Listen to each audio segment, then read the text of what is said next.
Van a estar escuchando la voz de Iván, aquellos que hayan seleccionado el lenguaje de español, porque yo voy a hablar inglés con Tal, pero quiero darles la más cordial bienvenida y estamos dando unos minutos para que la gente entre al webinar. Pero muchas gracias por unirse con nosotros. Saludos desde Chile, nos dicen, bienvenidos.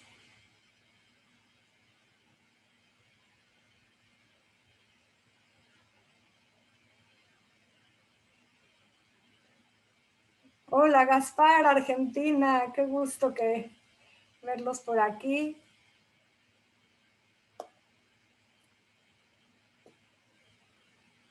Ahorita van a explicar cómo se elige el idioma. Así que si quieres, ya veo México, Costa Rica, Medellín, Guanajuato, Ciudad de México. Qué gusto. Israel, wow. Esto me emociona muchísimo. It's so exciting. Ok, así que, Ale, no sé si nos puedes ayudar a compartir las instrucciones para que la gente pueda entender cómo elegir el idioma, por favor, Ale.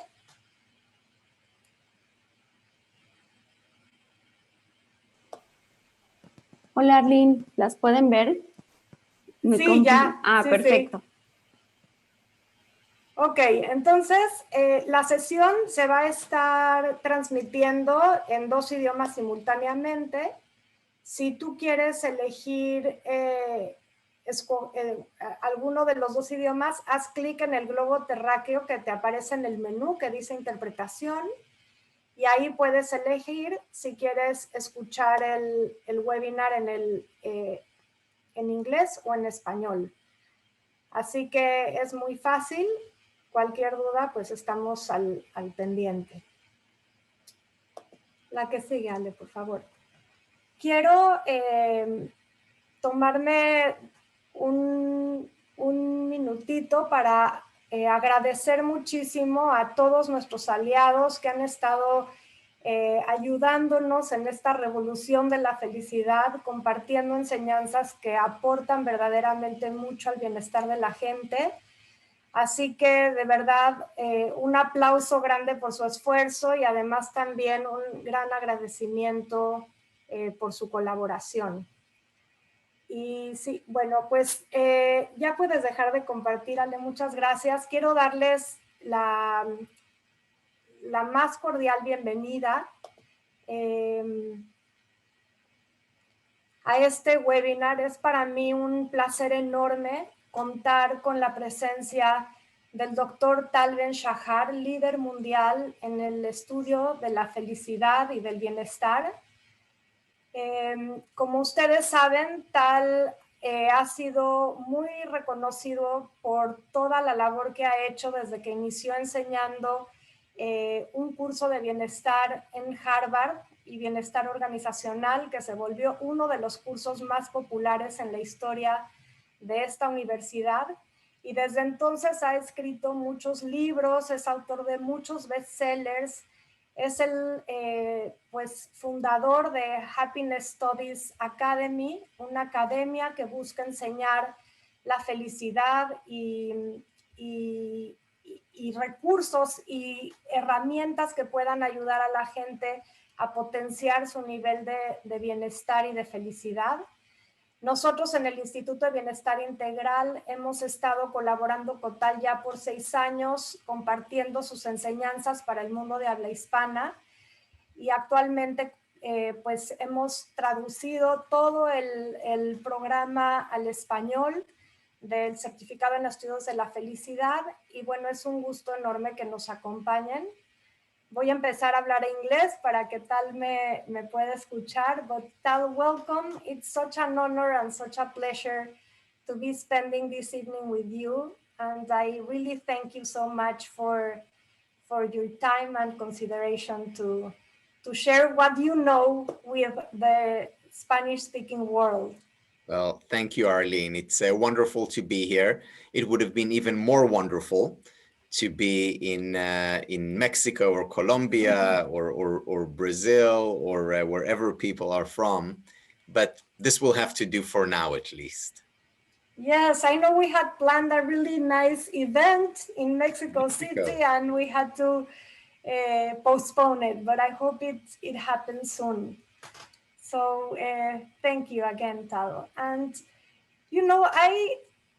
when we were talking about what topic to talk about tonight, we came across post-traumatic growth, a theme that not a lot of people know about. We kind of tend to focus on deficiency and deficit and what's not working.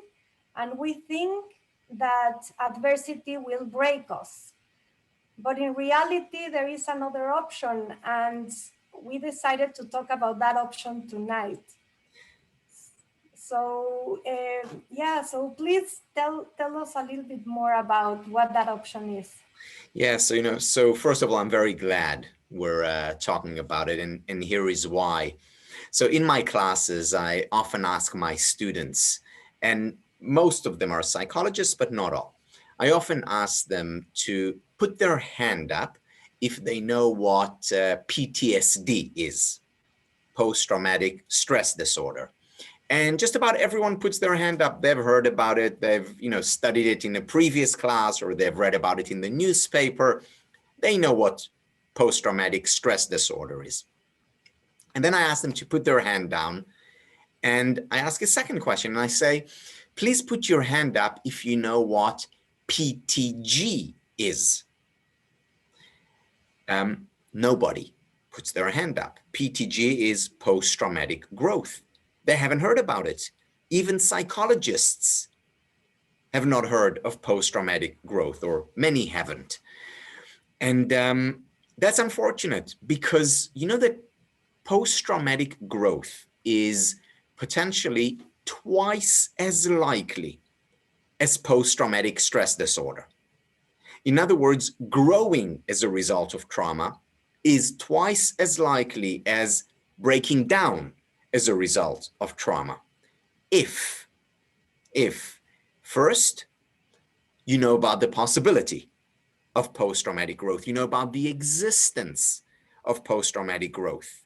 So just knowing about it increases the likelihood that it will happen. And as I mentioned earlier, most people don't. Second, you need to know what conditions to put in place to increase the likelihood of post-traumatic growth. And most people are not aware of these conditions, don't know what they are. And as I see it, the role of the science of happiness always, and especially in difficult times, is first of all to raise awareness about the possibility of post-traumatic growth, and second, to introduce the conditions that we can put in place to increase the likelihood of post-traumatic growth.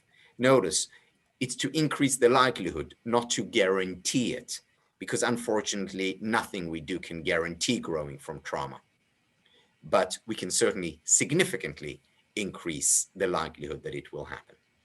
And you know, Tal, what you're saying is very interesting, because we often see great figures in history, you know, Nelson Mandela, or when we think about the Holocaust Remembrance Day, which is today, and we think about Viktor Frankl, and we think that they are special in some ways, you know, that their capacity of being resilient and of growing after adversity is unique to them. But when we think about many of our, you know, family members or friends and people that might be closer to us, who have also experienced big adversity, are also examples of post-traumatic growth, but we just don't know it.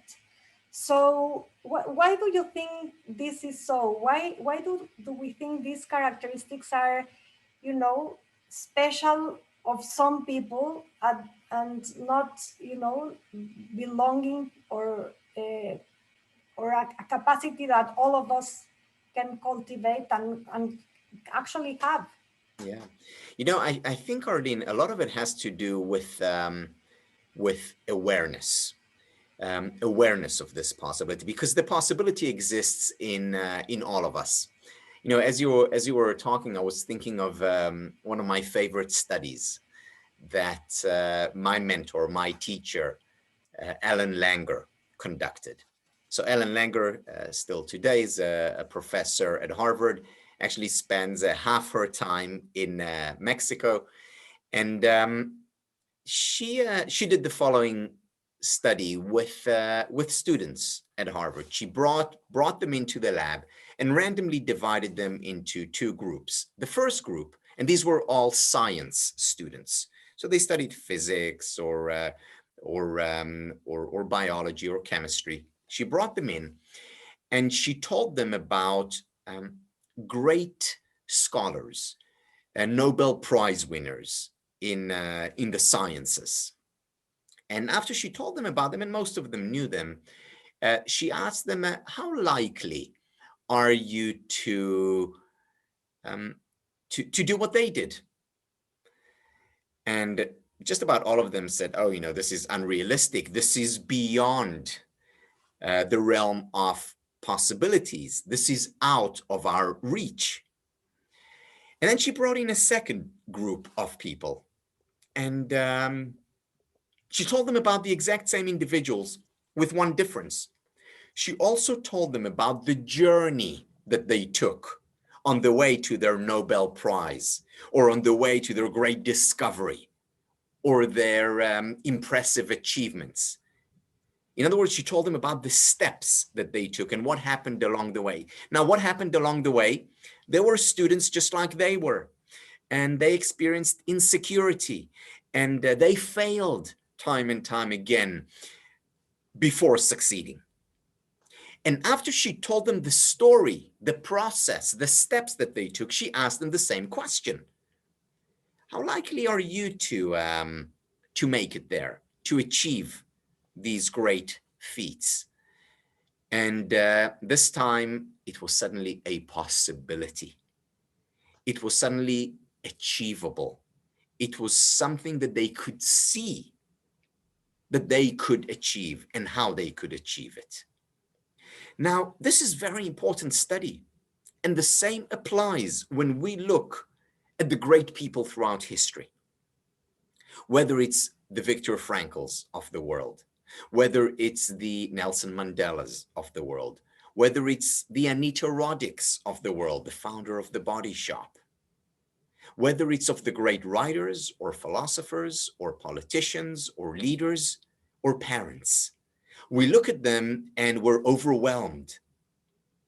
Whereas if we look closer and we look at the process and we look at their struggles, in other words, when we look at their humanity, we realize that we're all much more similar than we're different.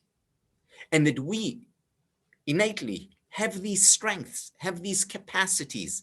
Now, I'm not saying we can all lead a country out of apartheid. I'm not saying we can all, survive the Holocaust as Viktor Frankl did. Sometimes you also need external circumstances to bring out those things. But what I am saying is that we all have these characteristics, these great characteristics that are just waiting to be triggered, waiting to be implemented. And the first step, as I mentioned earlier about post-traumatic growth, is to be aware that they are possible, that they exist in us. Yeah, so what are some of those things that what they do? It's like breaking down the formula so that we can really apply it in our own lives. And what I see time and time again with some students, when we talk about what's their their best possible life, or the best memory they have about their lives, they usually oftentimes name adversity, because adversity is an opportunity that allows you to really know what are you really made of. it really brings about your strength in ways that oftentimes you don't really are able to face. So what are some of those qualities that you see in those leaders and in common people that allow for post-traumatic growth to happen? Yeah, so, I think the first thing, Arlene, that you point to is the adversity, the hardship that often brings out the best in us. It reminds me of another mentor um, who was my teacher, Warren Bennis. And Warren Bennis, considered by many people to be maybe the leading scholar on leadership in the 20th and the beginning of the 21st century. He passed away a couple of years ago. And Warren Bennis did research on leaders who are young and who are old. So he looked at leaders who were in their 20s, 30s, and compared them to leaders who were in their 80s and 90s. So, those in their 80s and 90s had an illustrious career. Most of them were retired, but he studied them. And he wanted to understand what's the difference between the older generation and the younger generation. And there were some interesting differences. One of the differences was, for example, that the old generation were just about all men.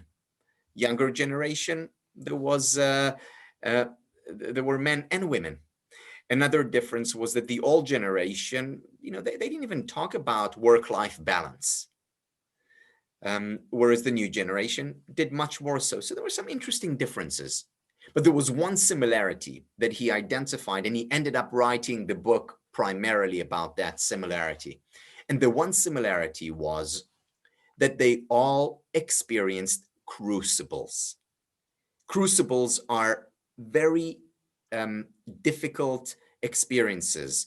They're real, deep adversities that taxed them, that challenged them to the core. All of them experience this. Now, and interestingly, they all credit their leadership success, whether they're 30 years old or 90 years old, they credit it to this adversity, to this challenge that brought out the best in them. Now, one could say, well, everyone experiences adversity. It could be loss of a person who's dear to you, loss of identity, loss of a job, whatever it is. We all experience those adversities. The difference was that in these leaders, they were able to grow from this adversity. In other words, post-traumatic growth rather than breakdown. What was unique about them? One of the things that we see with post-traumatic growth is a sense of meaning and purpose. Viktor Frankl's book, today I was asked to recommend one book. And the book I recommended was Man's Search for Meaning, that talks about Viktor Frankl's experience in Auschwitz, in a concentration camp, and what helped him and many others survive, a sense of meaning and purpose in life. And it turns out that it matters a great deal for post-traumatic growth. In the words of Nietzsche, the German philosopher who was quoted by Viktor Frankl, when you have a what for, every how becomes possible. In other words, where you have a meaningful goal, you can overcome any challenge, any obstacle, any barrier. So having a sense of meaning and purpose, that helps a lot to overcome adversity, to grow from adversity. The other thing that helps a lot with overcoming trauma, growing from trauma, or from any hardship for that matter, is relationships. Now, the interesting thing is, it doesn't matter what kind of relationships. It can be with your partner. It can be a relationship with a friend. It could be with colleagues at work. It could be with extended family. As long as these relationships are deep, as long as they're supportive, not perfect, but overall positive relationships. And these relationships help us grow. There's beautiful quote by the British philosopher Francis Bacon. He says, or said 400 years ago, friendship doubles joy and cuts grief in half. Friendship doubles joy and cuts grief in half. It helps us overcome difficult times as well as make good times even better. So relationships are important for post-traumatic growth. And finally, and this is something I talk about a lot, is embracing the pain and the hardship and the difficulties. It's not about saying, I'm strong, I'm going to overcome it, I'm not going to let this put me down. That's not helpful. It's actually allowing yourself to experience the pain, to shed a tear.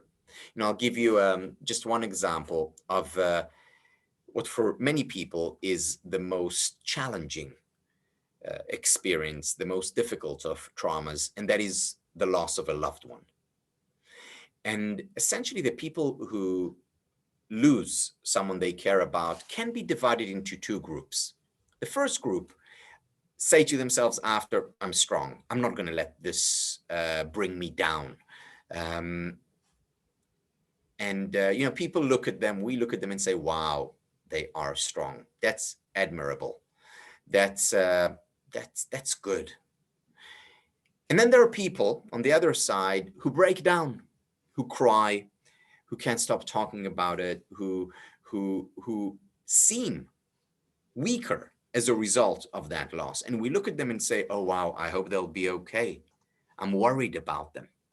But here is the interesting part. You look at these two groups a year later, and what you find is that the second group that actually broke down, that cried, that expressed and experienced the pain is doing a lot better than the first group who was, strong and got through it. Why? Because we need to allow nature to take its course.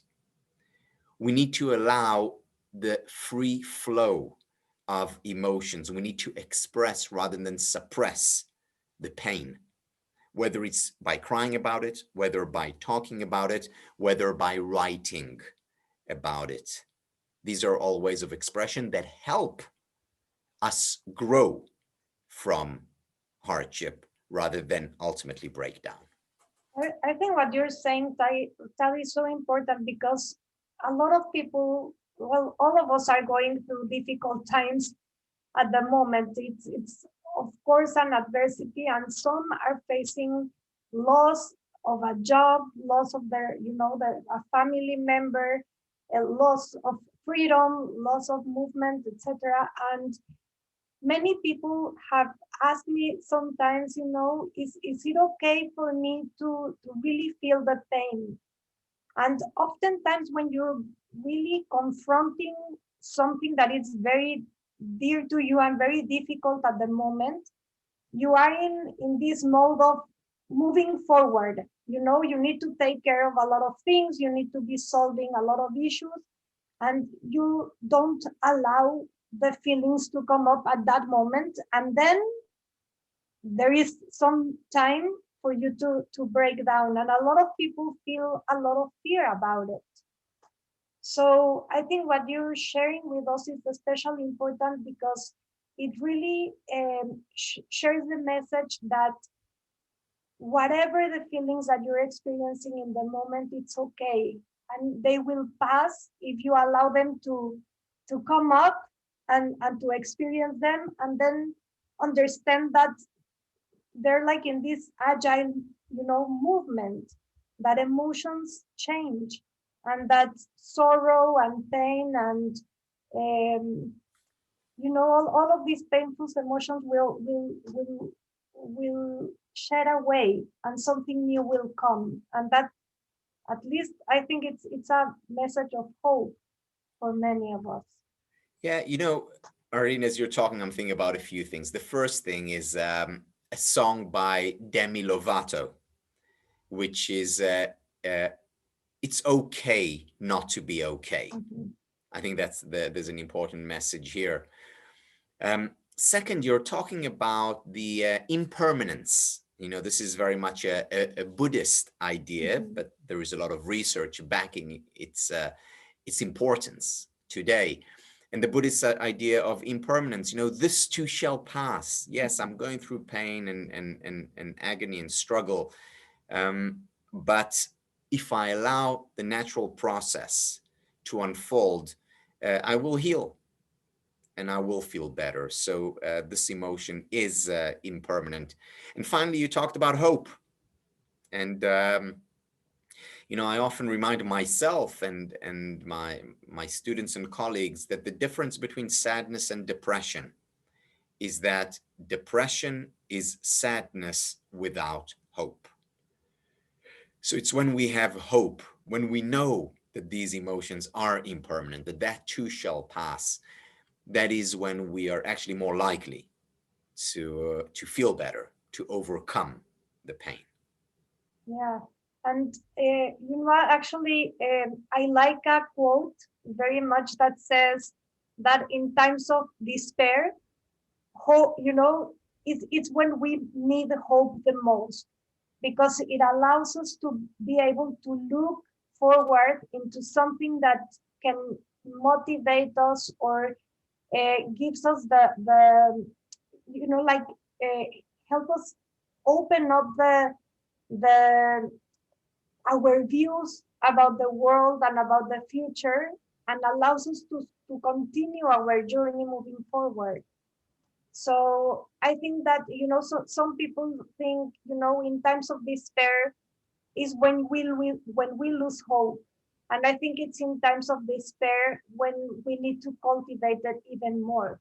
So how can we cultivate hope in moments of adversity? Because I think that adds also to the formula of post-traumatic growth.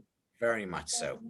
Very much so. And, when people talk about hope, for many of us, and including for me for a long time, it was sort of like an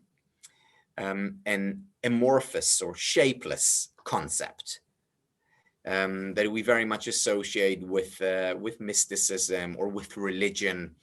And we certainly get a lot of hope from religion. The question is, how do scientists look at hope? And here I think the most important work comes from Rick Snyder.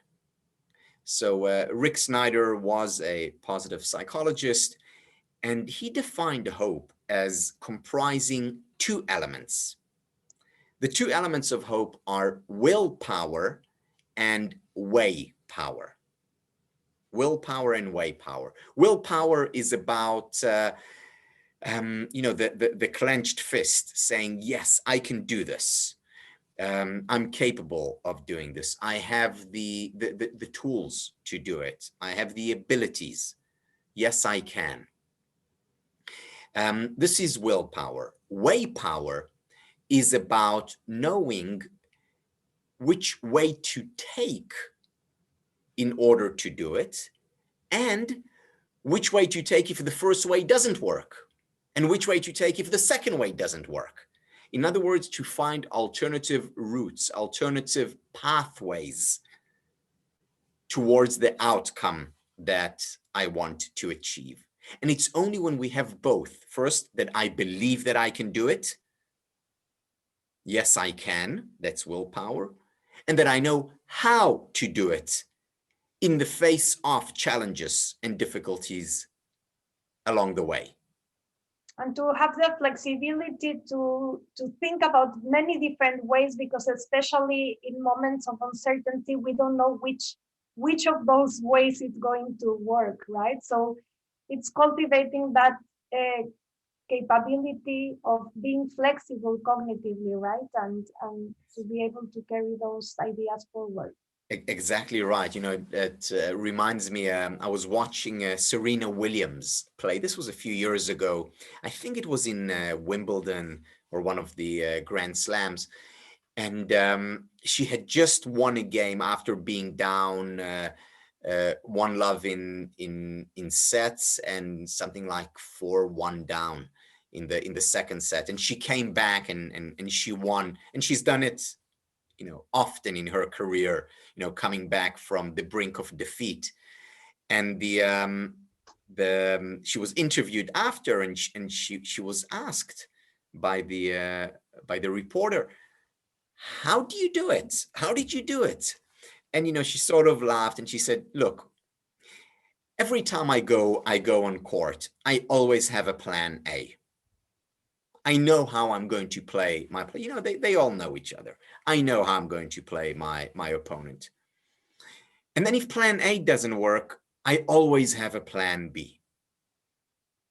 And if plan B doesn't work, I always have a plan C and a plan D and an E. She said, you understand what I'm saying? And essentially what she was talking about is way power. Because of course she has willpower, you know, she goes on, she's motivated and just like other professional tennis players, they have to be to get to their level.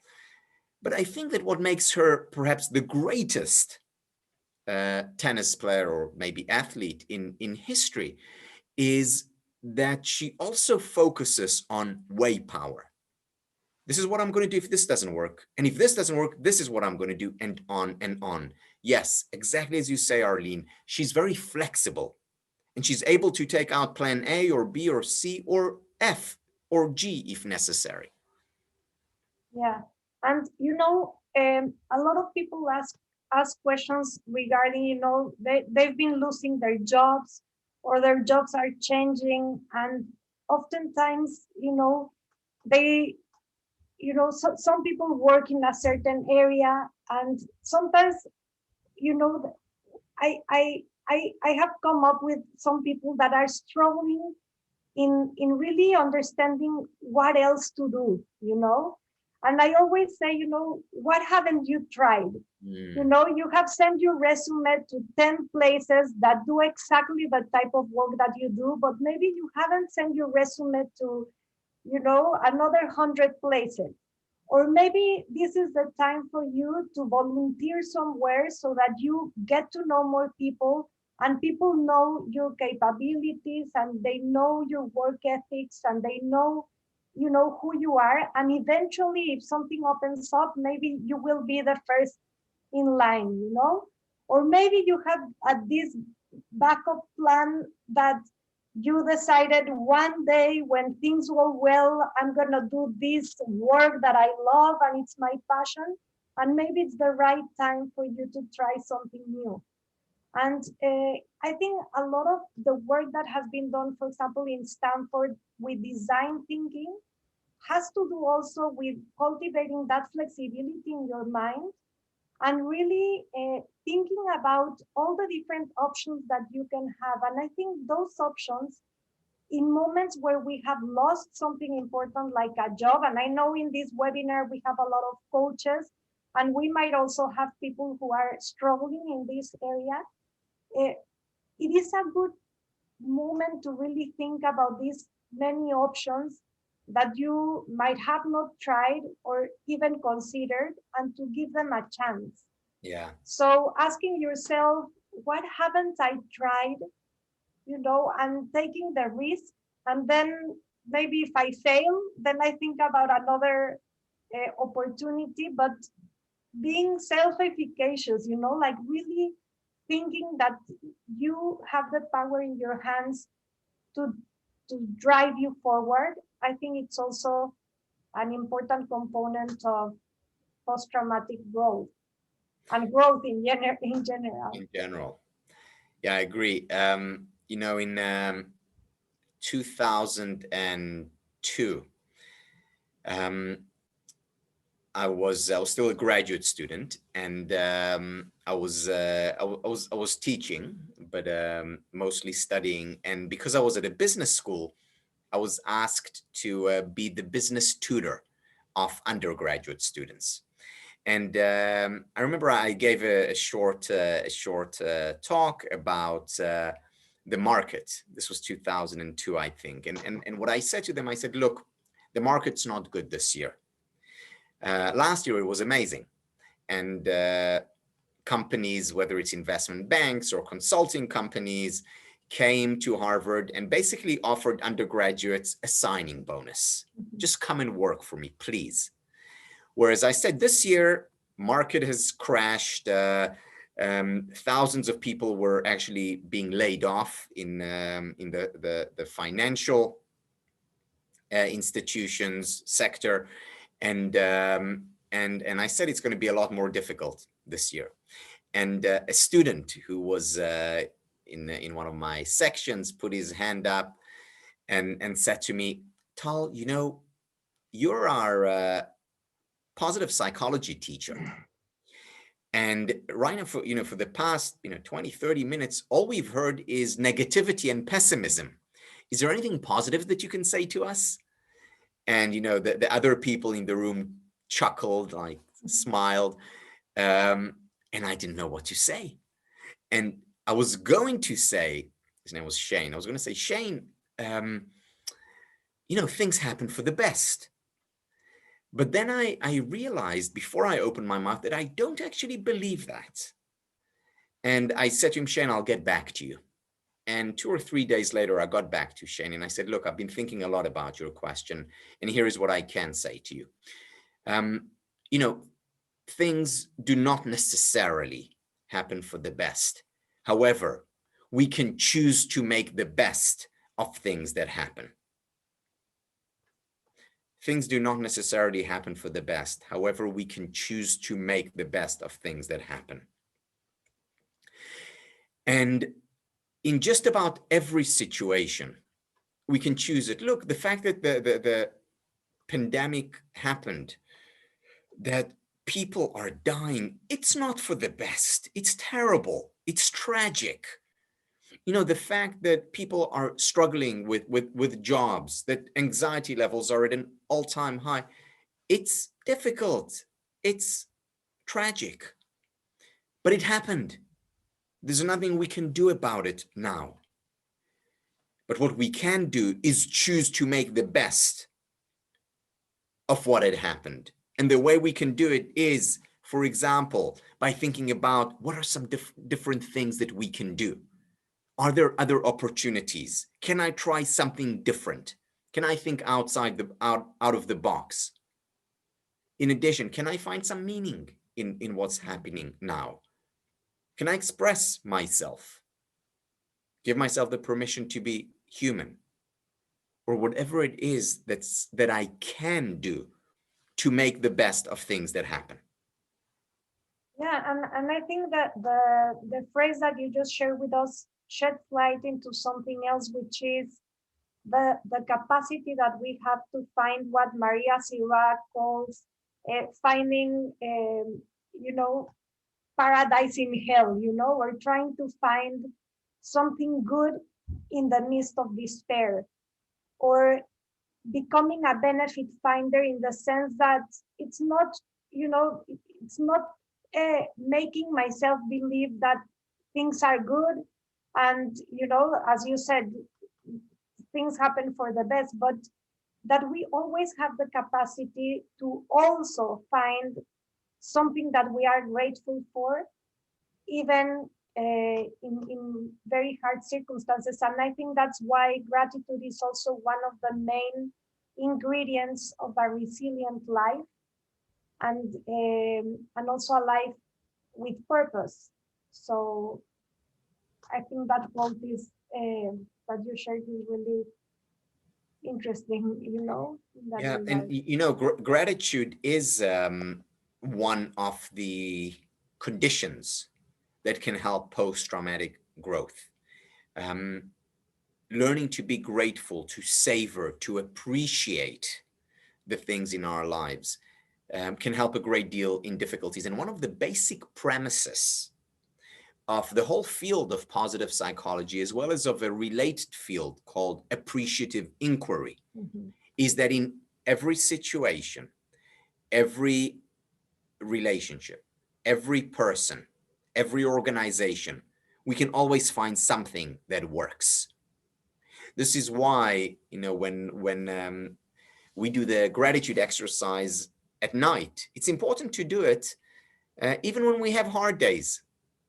3 days or 4 days ago, I had a horrible day, professionally, personally, and I just couldn't wait for that day to be over and to fall asleep. And yet I made a point of doing my gratitude exercise. What did I appreciate during that day? And it could be that I'm going to bed now, and it was. And it was, God, and it was, health and food and family. We can still find, even in the midst of hardship and challenge and difficulties, we can still find things to appreciate. Yeah, and you know something that I've been quite surprised because, I've been in contact with a lot of people through different means, and what I have found is that a lot of people have said something that I have really learned to do during this pandemic is that I am noticing the small details in life that make my life special, like drinking a cup of coffee or looking out the window. And for the first time, I'm seeing how this tree is flourishing. And the tree has been outside my home for years. And I had never noticed the color of the flowers, right? Or spending time with my loved ones and, watching a movie together, like very small things. Those are the ones that are making us feel much better on our daily basis. Yes. So the small things are big things. yeah, like today especially, right? Like these days. Yes. And I know that there are several questions, Tal. I would like to turn into those questions. One person asked, what's the difference between resilience and post-traumatic growth? Good. So in many ways, I see post-traumatic growth as resilience 2.0. Resilience 1.0 is about, actually, it's a term that comes from engineering.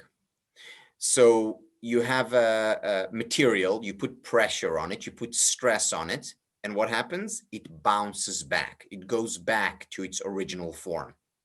Rubber, you squish it, it goes back to its original form. It's resilient. Or a ball, you drop it, it bounces back to where it was before. That's resilience. Post-traumatic growth is resilience 2.0. You don't just bounce back, you bounce back higher. You don't just go back to your original form, you become bigger or stronger or better as a result of the pressure, the stress, the trauma. So it's like resilience and more. Exactly, like resilience and more. And there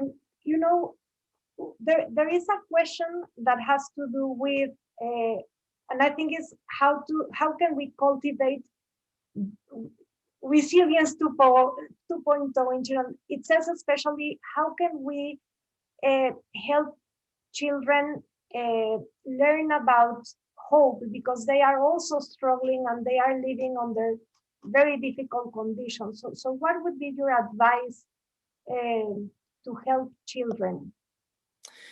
Yeah, what I advise to help children is actually similar to what I advise for adults, which is going back to basics more of the time. For example, physical exercise is always important. We know that physical exercise is important for a child's physical development. It's important for a child's mental development. It's important for a child's psychological health, as well as for an adult. Now, during regular times, it's important that our kids are active, that they're not in front of the screen all day, that they move around, that they participate in sports. It's very important during regular days. Now it's even more important. You know that with my kids, I never ask them, how they're doing in school. I don't ask to look at their grades. If there's a problem, the teacher will call me.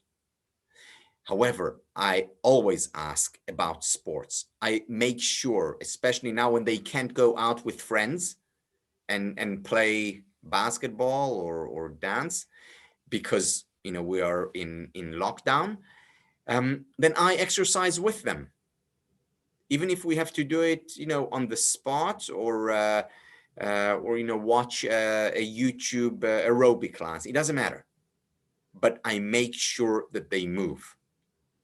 I cannot overemphasize it. Now, many people say to me, oh, but we can't go out for a run, or we can't go to our favorite gym anymore, it's closed.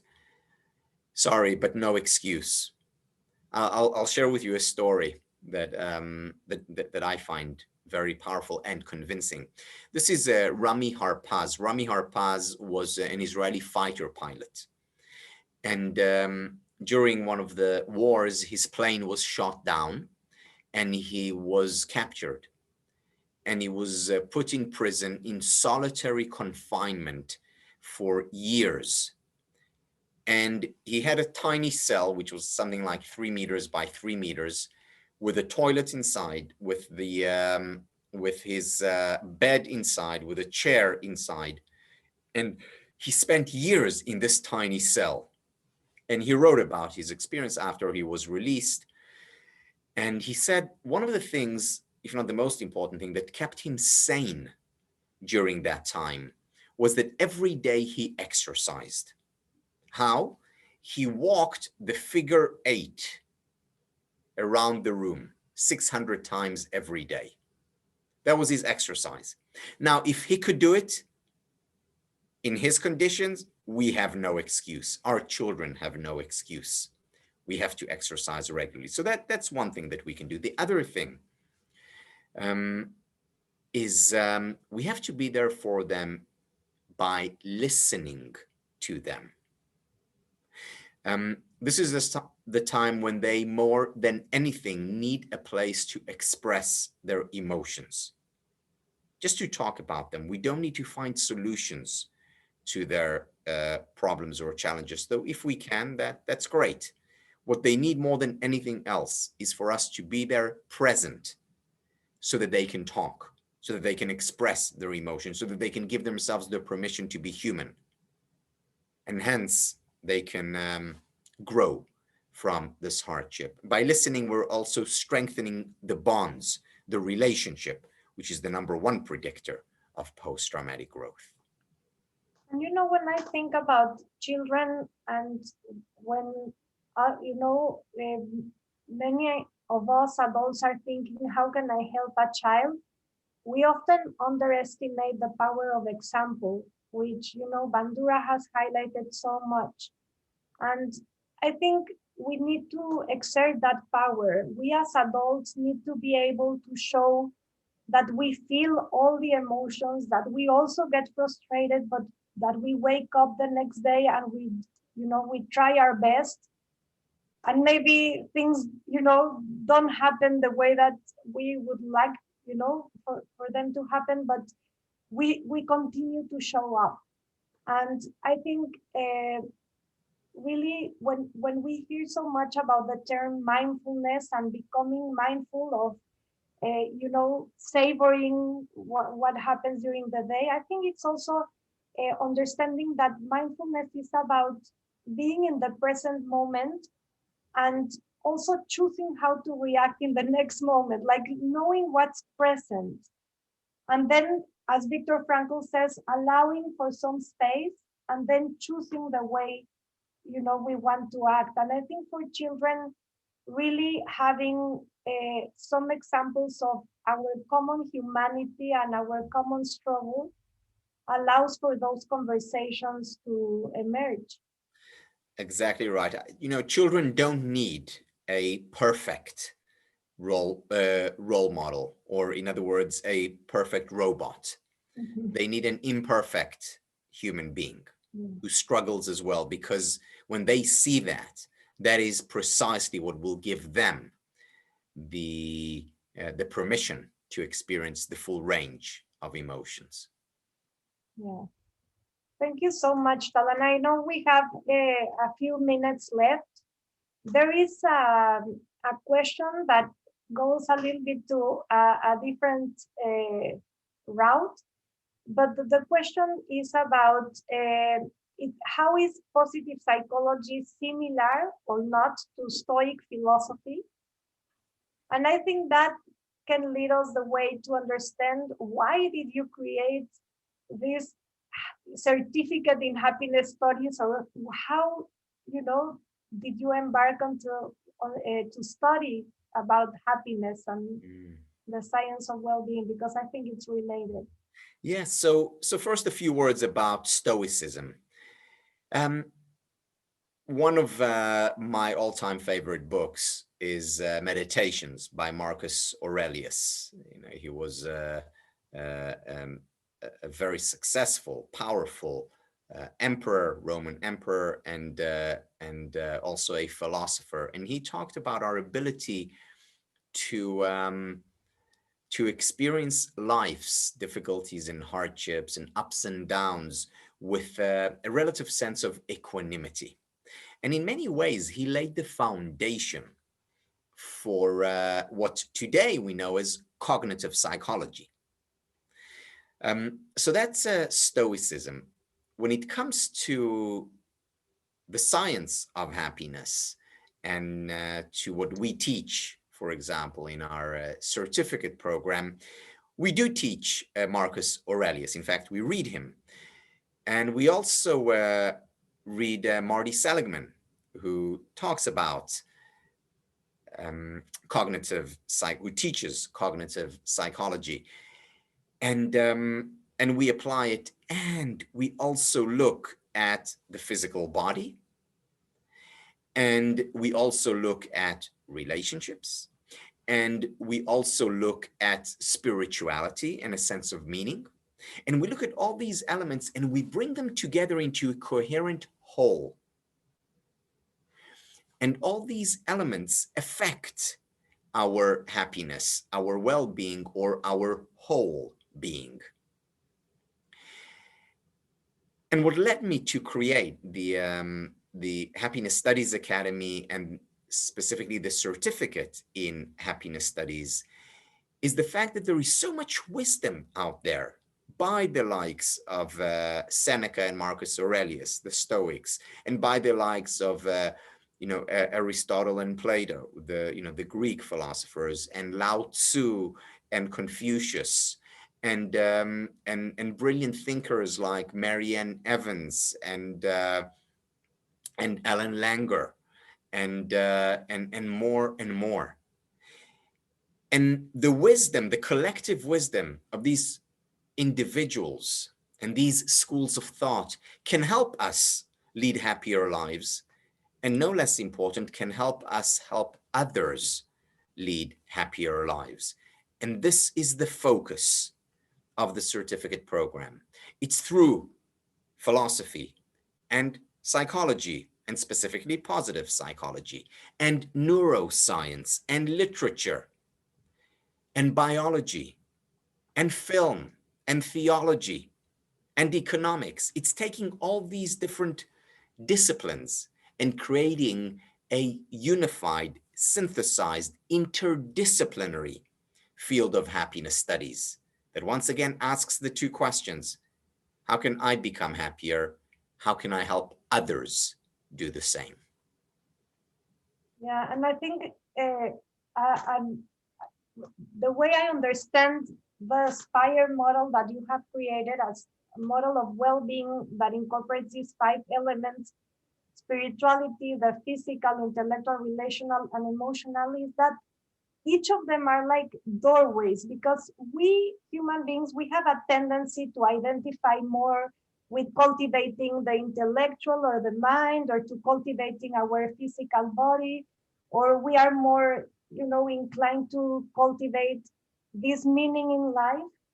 And all of these are all good, and we can enter through the doorway that we feel more identified with. And by doing that, it allows us to also hire all the other realms of wellness or well-being. So it is really finding what moves you, and then going into that realm and expanding that well-being into your life as a whole. Yeah, that's great, Arlene. It's exactly right. It's about learning to look at our life as a system. And the system comprises the spiritual element, the physical element.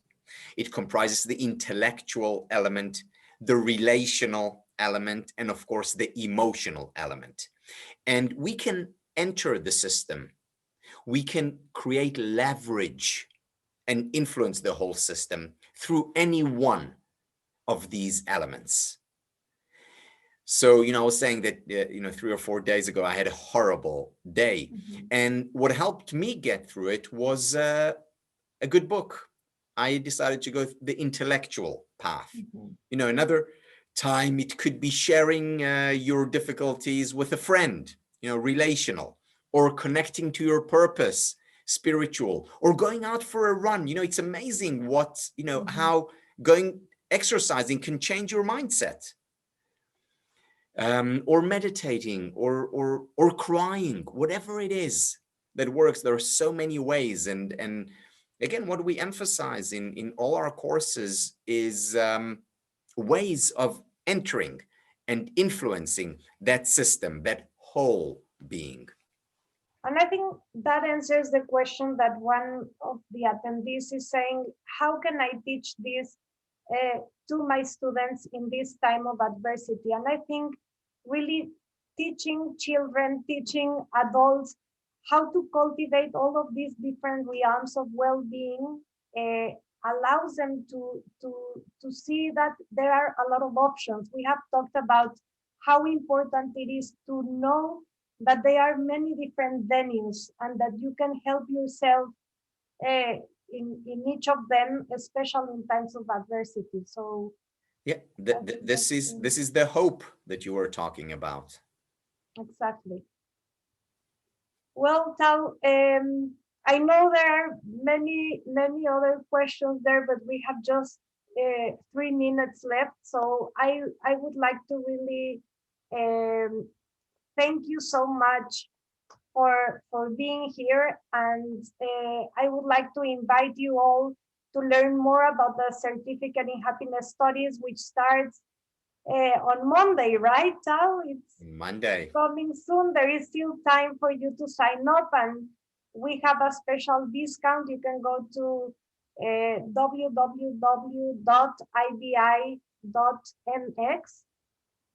And well, Tal, I don't know if you want to close with some special remarks tonight.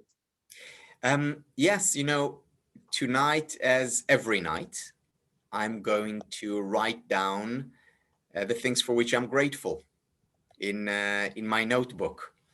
And what I'm going to write about tonight, Arlen, is I'm going to express gratitude for you, for the opportunity, for our sponsors, and for the privilege of sharing what the science of happiness, just the tip of the iceberg, but what the science of happiness can teach us about overcoming difficulties and hardship. And things do not happen for the best. We are going through difficult times, all of us.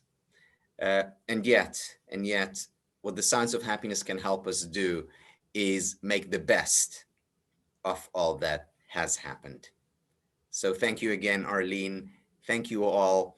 And I hope to see many of you in person in the certificate in happiness studies. I hope you join us for this journey. Yes, it would be great to count with all of you. We have people from all walks of life, coaches, psychologists, people in education, leaders in organizations. So it's really a very interesting mix of backgrounds and professions that makes it even more interesting. So, well, thank you, all of you. Muchas gracias a todos por atender este webinar. Muchas gracias a todas las organizaciones que nos apoyaron. Ale, si te puedes regresar un poquito a agradecer los sponsors, por favor, que estuvieron colaborando con nosotros. And thank you so much, Tal, for your willingness and your commitment to make the Spanish-speaking world happier and healthier. Thank you so much. And I'll be also giving thanks for the opportunity that I had over these years to meet you and to learn from you. And I am very grateful for that. Thank you, Arlen. Thank you all. And I look forward to visiting Mexico, Latin America, really soon in person. That'll be great. Thank you, Tal, so much. Thank you. Bye-bye. Gracias a todos. Buenas noches. Hasta luego.